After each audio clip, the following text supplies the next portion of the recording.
Hello and welcome to the July 12th update of Illinois State House News' coverage of the Rod Blagojevich corruption trial. I'm Bill McMorris. Well, the defense team for Rod Blagojevich brought a dictionary into court today, but they didn't need Merriam-Webster to tell them what the definition of filibuster was. They were living it. That's right. For the first time in over a month, in the first 5 weeks of trial, we actually had a straight, beginning-to-end, boring day.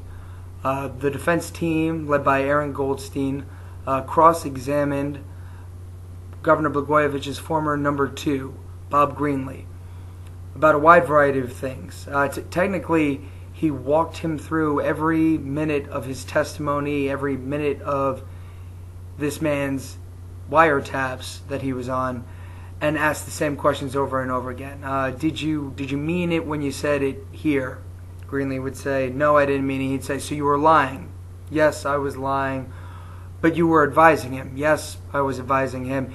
He even asked the judge, Zagel, whether he could approach the witness with a dictionary so the man could define his words. We touched on a whole variety of subjects, including question marks. He asked Greenlee what a question mark was to him. It's all a very big strategy by the defense. And the real thing is they're stalling right now. The prosecution wants to rest their case by Tuesday afternoon. Now that's about 5, 6, almost 7 weeks earlier than they were originally expected to.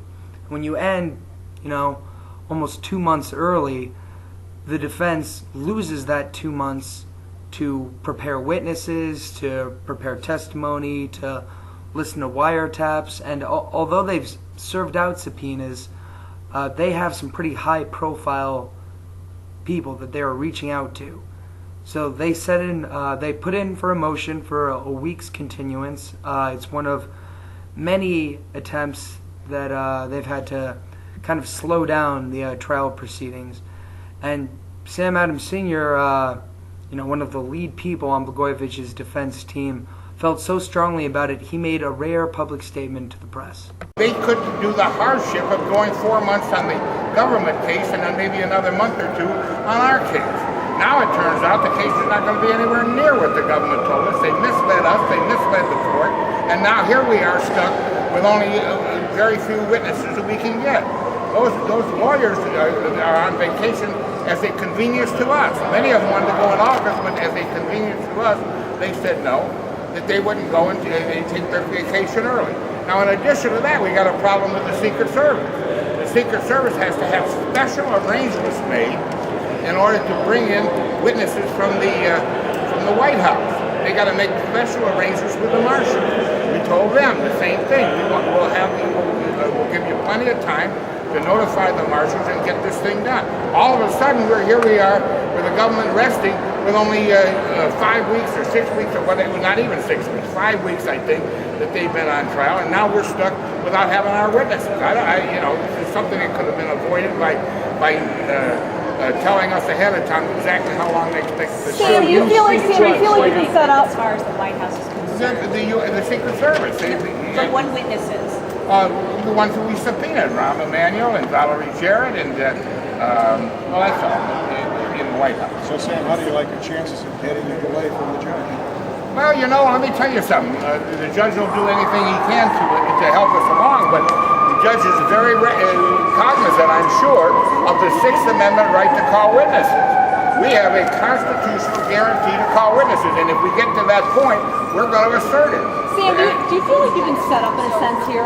I think what? You feel like you've been set up in a sense here? No, I wouldn't say that. I don't know why it happened. I can't imagine how the government, who is experienced in these things, they tried Resco in this very same kind of thing, and with the same prosecutors.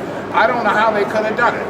But without any evidence that we were set up, I can't say that we were set up. What does it do to your ability to get a fair trial if you can't get the witnesses in now that you need? Fair trial is destroyed, practically. I would say it's 50% destroyed. We still got the defendant to testify. We still got Patty to testify.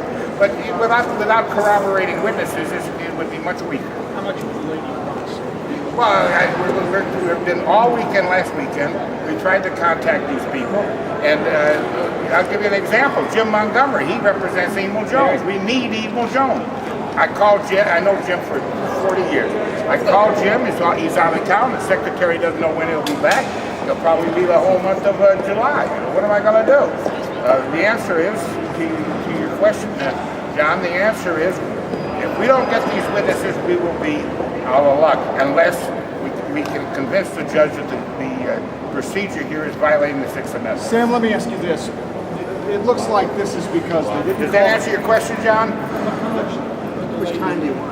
How much of a delay? Well, I can't really give you an answer to that. I would think a couple of weeks. This is all happening because they didn't call Stu Levine. They apparently aren't going to call Tony Rezko. Why do you believe they did not call those big gun witnesses that would have eaten up so much time? I think that they realize that the government is not connected with Stuart Levine at all. No connection whatsoever. And I think they realize they couldn't depend upon Rezko. He's made too many contrary statements. That's my opinion. Especially that letter he wrote to his judge, St. Eve. This could be basis for appeal. I don't want to appeal. I want to win this case with a jury. No appeal. No appeal, Paul. No. You're not getting me in that bag. All right. Thank you, everybody. Have a good evening. Thank you. So there's a preview of what's to come. We can expect Valerie Jarrett, Obama's personal friend and Chicago businesswoman, who was vying for the Senate seat. Blagojevich wanted to make a deal, allegedly, with the Obama administration to appoint her to the seat. And Rahm Emanuel, who the governor believed acted as his emissary to President-elect Obama. Emanuel is now serving as the chief of staff in the White House. No mention of Obama there, which is a little odd. Maybe the defense is getting the message. They've tried to subpoena a sitting president in Barack Obama several times. They've talked about it on numerous occasions.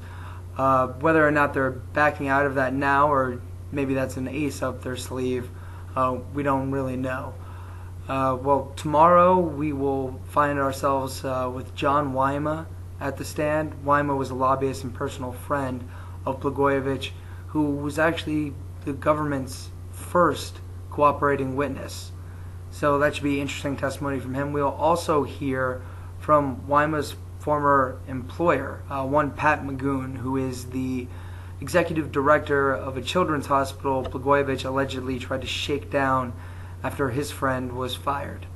That's all from Illinois State House News. Hope we have some new and exciting stuff for you tomorrow.